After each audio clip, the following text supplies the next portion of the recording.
everyone. I wanted to take a moment to talk to you guys about something that we're going to start offering here at Fobi. We have already been a contractor for medical type stuff, but now we are going to transition and also cover general contracting for medical equipment. And there's a variety of reasons for this. I've been through many different openings of surgery centers and wings to hospitals, and some of the stuff I've learned is that if you don't have equal representation, you're going to run into some very expensive pitfalls. So I've talked it over with many of the leadership here at Fobi, and we are going to start offering a medical equipment general contractorship where we are going to represent and cover the medical side of a construction project. See, normally you have a general contractor and he is mainly concerned with the blueprint as it is. He doesn't care how it's designed as far as efficiency, but he is concerned with the blueprint and the construction company and to make sure that they stay on their timeline. And believe it or not, that causes so many problems. So here's what we are going to be offering. First off is going to be blueprint planning. Medical facilities have very specific structure, and not just the facility, but structure as far as how the department is designed. And in order to have a well-designed department, your blueprints have to reflect things like your electrical requirements, your compressed gases, there's your vacuum systems, there's your video cable routing, there's wall and ceiling structural support. And believe it or not, if these things are not added in the initial phase of blueprints, rewrites, redraws on the blueprints are going to be extremely expensive. You're going to have possible construction stoppages, you're going to have delays. So many things will happen if you don't have proper blueprint planning. So what I'm proposing is that if you are planning out a new surgery center or something of that nature, maybe adding an expansion into your existing facility, maybe you should have somebody that's got some experience take a look and be part of those meetings for the initial blueprint planning, because it's going to get very, very expensive, either with delays or with additional costs. It's going to happen. So the next thing that we're going to offer is going to be project management. And project management is pretty wide and vast, but part of it is going to be inventory management, because you have new equipment that you might need, probably will if you're expanding. You're going to have old equipment that you're going to want to reuse. And the thing is, you have to analyze your current inventory.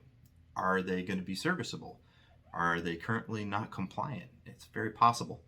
So there's a lot of things that you have to take into account when it comes to inventory management. And along with blueprints, you should also be planning out your budget for your expansion. How much new equipment are you going to need? And that's going to be part of the things that we're going to cover. Also, a big one is going to be the logistics, because downtime is going to be minimal. When you shut down an old surgery center and you open a new one, you're only going to have a couple days for that transition. And you don't want your medical staff to be focused on the logistics of it, because that's going to overstress them, for one, and for two, they should be more so concerned with how their new facility or their new wing is designed and set up for opening day. Opening day is a big, big event. You want the medical staff to be more so focused on opening day. Let somebody else handle the logistics of everything, from deinstalling old equipment, installing new equipment, making sure that all the cables come with the devices and they don't get lost, because that does happen, guys. So inventory management, that's going to be a big one. You want to know what devices in what room, how many do you have, how many do you need. Let us handle that.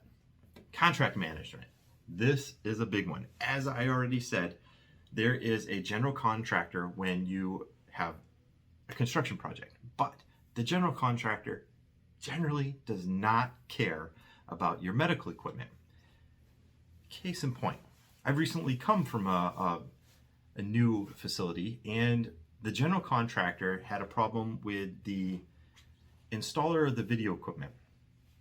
It shouldn't have happened, but the installer of the video equipment took a data drop, cut the lines, and he actually used the cable in the wall to pull his own video cable up to the boom that was in the room. Well, the general contractor, he was sitting back and he was saying, we're going to cut their line and use their line to do a video pull. Either solution is not a good one, okay? And two wrongs do not make a right. And this is where you need equal representation. You have a general contractor, you need a medical equipment contractor so that they can debate on what's the best way to solve this in a quick manner, because data drops go all the way back to a comm closet. It is not an easy feat to happen. However, also video signals, video cables, especially if they're fiber optics, they're terminated. If you cut that line, you are not opening that room on time. That's a promise, because to rerun fiber optics, to cleave them, make sure that you've got proper transmission rate, is not cool. It's just not cool, guys. So two wrongs don't make a right. And the thing is if you let a general contractor do what they want, they will. And it's not going to be good. And the only person that's going to suffer, the only thing that's going to suffer is going to be your medical facility, because they're going to do what they have to make sure that they're compliant with the blueprint and their timeline. All right. They don't care about the medical equipment. Generally not. All right. So your general contractor, they're one side, the medical device contracts. This is where we could have probably solved the problem. If you have a medical device contractor on site and they encounter a problem like, hey, wait a minute, there's only one wall box here. I'm supposed to put video on this wall. I'm going to take over that outlet. Well, this is where a medical contractor and the general contractor could come to some sort of consensus on the best way to solve the problem before the line was cut. Now, repercussions for when the line is cut, that would also fall on, the medical equipment contractor, because now I would not be paying him for doing that. All right. And generally, people are just going to pay it and they're going to proceed. And this kind of negligence is going to happen again and again, because somebody is a bad contractor out there, and we almost had two bad contractors. Just saying, guys. So when it comes to old equipment, we'll handle that. When it comes to contract, we will handle that. All right. So we're going to oversee it. And then we are also going to handle the medical equipment setup. So when your contractor's done, let's say running your video, now we would come in and we would make sure that all the equipment is configured correctly and set up exactly where the users wanted it for opening day. And then one of the things that is most essential that I see not happening almost ever is final inspections. Guys, I can walk into a room and I can tell you almost exactly where we're going to see problems. Either their rooms weren't cleaned properly, you got, gypsum dust from wallboard, or you're going to have exposed electrical contacts.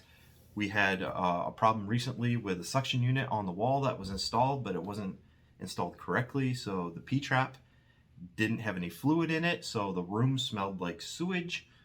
Stuff like this happens. But, that's why you need a medical contractor, is because we will come in, you test everything in the room, make sure it's configured correctly, looking beautiful. And this is an important thing, because when you open a new wing or a new surgery center, it is a political thing. It's a public thing. There's going to be VIPs that are going to show up. Sometimes politicians show up, and you want everything to look beautiful. So you want all your cables to be exactly the same. You want all your monitors at the same height. You want everything to look picture perfect for that first day when you open it up. So guys, I am going to be the one person that's going to say there needs to be two entities when you have a construction project. Normally you have an equipment planner. It is not the same as what I'm proposing. Equipment planners are generally often not people that have any familiarity with the technical aspects of the device. They're usually some sort of suit that is an equipment planner. They took some tests and now they have it. I've worked with plenty of people like that, and I can tell you there's a lot of problems that they don't foresee. They don't know the technical terminology to things. If you need something at the last minute, you need to be able to rely on somebody to get you those parts or those devices to get you up and running so that there's no delays. So guys, I'm offering this openly to everyone that Fobi Medical is now going to be acting as a medical general contractor so that we can even out the balance when it comes to your construction project, because time is money and we care about how much money these guys are spending. All right.